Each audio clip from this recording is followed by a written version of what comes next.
نبی پاک صلی اللہ علیہ وسلم کی حدیث ہے مسلم میں تبرانی میں، حضور نے فرمایا آؤ میں تمہیں پچھلے زمانے کے ایک ایماندار نوخیز ولی اللہ کی بات سناؤں۔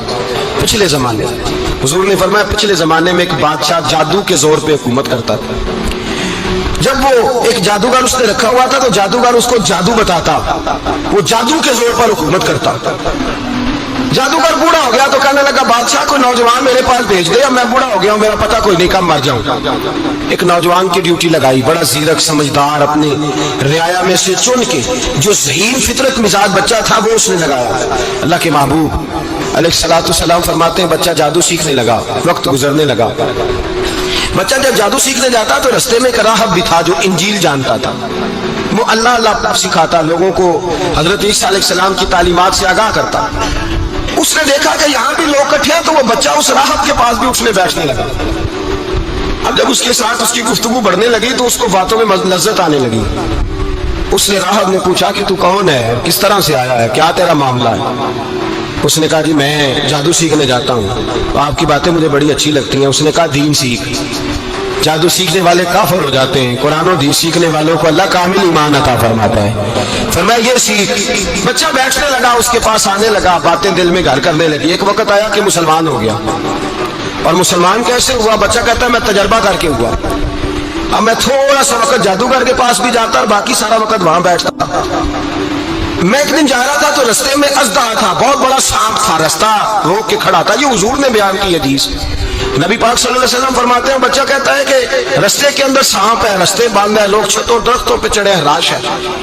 کہتے چھوٹا سا روڑا میں نے اٹھایا تو میں نے کہا اللہ اگر جادوگر سچا ہے تو اسے مار دے۔ چھوٹا سا روڑا میں نے پھینکا، اژدہا کوئی نہ مرا۔ پھر چھوٹا روڑا اٹھایا، میں نے کہا اللہ اگر وہ عالم سچا ہے تو اسے مار دے۔ اب جب میں نے روڑا مارا تو اژدہا مر گیا۔ میرے اندر سے گواہی آئی نہیں دین کی باتیں سچی ہیں، نہیں قرآن کی باتیں اسلام سمجھانے کے لیے عرض کر رہا ہوں، اگرچہ اس دور میں انجیل تھی، اللہ رسول کی باتیں اچھی ہیں۔ کہتے میں مسلمان ہو گیا، اب میں نے راہب کے پاس ہی رہنا شروع کر دیا، جادوگر کے پاس چھوڑ دیا اس بچے نے آنا۔ بادشاہ پوچھتا کہاں زیادہ وقت گزارتے ہو تو بات گول کر دیتا، وقت تیزی سے بڑھنے لگا۔ اللہ نے اس نوجوان میں طاقت پیدا کر دی، اب وہ اس کے اندر نا اللہ نے توانائی روحانیت پیدا کر دی، ابھی جوان ہے، 14-15 سال عمر ہے۔ اللہ نے اب جو بیمار بھی آتا وہ دعا کرتا تو اللہ صحت عطا کر دیتا، جو بھی آتا۔ بادشاہ کا ایک درباری تھا، بادشاہ کو پنکھا جلتا تھا، وہ اندھا ہو گیا، کوئی ایسی تکلیف آئی کہ نابینا ہو گیا، بڑے علاج کرائے شفا نہیں ہوئی۔ کسی نے اس بچے کا پتہ بتایا کانوں میں، اس کے پاس گیا تو بچہ کہنے لگا شفا تو ہو جائے گی پر کلمہ پڑھنا پڑے گا، مسلمان ہونا پڑے گا، جس پیغمبر کا میں غلام ہوں تجھے بھی بننا پڑے گا، دین پہ عمل کرنا پڑے گا، اللہ شفا دیتا ہے۔ اس نے کہا تو مجھے کلمہ پڑھا، مجھے شفا دے، میں تیار ہوں۔ اس نے کہا شفا تو اللہ دیتا ہے۔ اس نے اللہ تبارک و تعالیٰ کا ذکر کر کے دعا مانگی، یہ مسلم شریف میں حدیث ہے، طبرانی میں موجود ہے۔ اللہ نے اسے شفا دی، اس نے کلمہ پڑھنا شروع کر دیا۔ یہاں ایک نقطہ لکھا ہے ہمارے علماء نے، کہتے ہیں جب اللہ ولایت عطا کرتا ہے نا تو یہ سفید بالوں والے کا حصہ نہیں ہوتی۔ اگر جوانی میں کوئی آدمی توبہ کر کے تصوف کے راستے پہ چلتا ہے تو سب سے زیادہ ولایت اللہ اسے عطا فرماتا ہے، سب سے زیادہ ولایت اس کے پاس ہوتی ہے۔ ابھی اس کے بال کالے ہیں، چڑھتی جوانی ہے، دعا کی تو اللہ نے، اور حدیث پاک میں موجود ہے کوڑے آتے تو شفا یاب ہو جاتے ہیں، اندھے آتے تو شفا یاب، برس والے آتے تو اللہ سے دے۔ جوان ہے، بادشاہ کے پاس وہ واپس گیا، وہ جو آدمی جس کی آنکھیں ٹھیک ہوئی تھی۔ بادشاہ نے پوچھا کہ کیسے شفا ملی تو کہنے لگا میرے رب نے شفا دی ہے۔ بادشاہ سجدے کراتا تھا، اپنے آپ کو منواتا تھا، معاذ اللہ، کہنے لگا میرے علاوہ کون رب ہے؟ اس نے کہا وہی رب ہے جس نے تجھے پیدا کیا ہے، اور وہی رب ہے جس نے مجھے اندھے کو آنکھیں دی ہیں، وہی ہے میرا مالک۔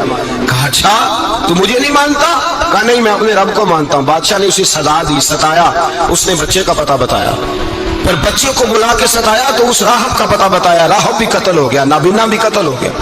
بادشاہ نے کہا سپاہیوں سے اس بچے کو لے جاؤ اور پہاڑ کی چوٹی پہ جا کے نیچے پھینکو تاکہ مر جائے۔